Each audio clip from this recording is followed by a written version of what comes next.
Mon quotidien est organisé par couleurs. Vert, important. Turquoise, école.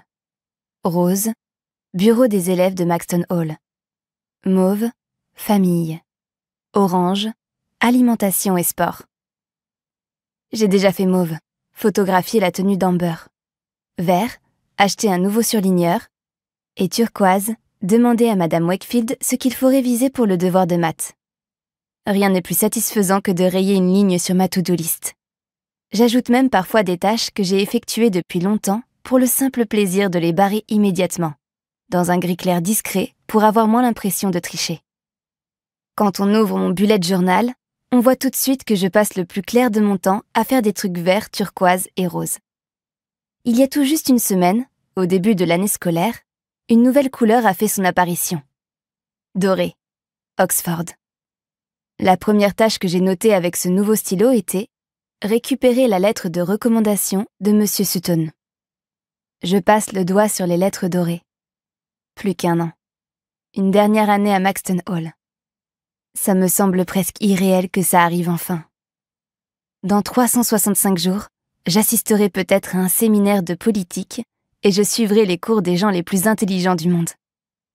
Je suis surexcitée à l'idée que je n'ai plus très longtemps à attendre pour savoir si mon souhait le plus cher va être exaucé. Si j'ai vraiment réussi et que je veux pouvoir entrer à l'université. À Oxford.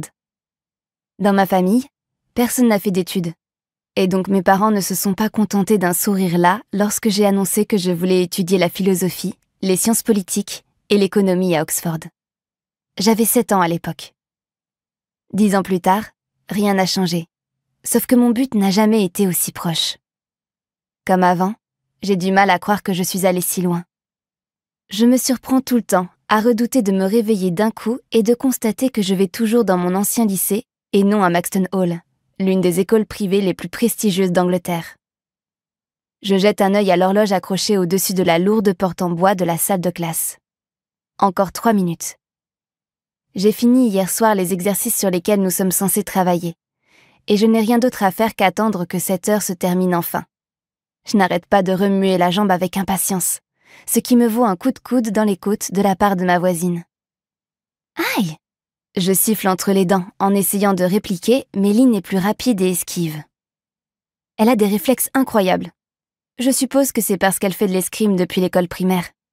Il faut être aussi vif qu'un cobra pour faire mouche avec un fleuret.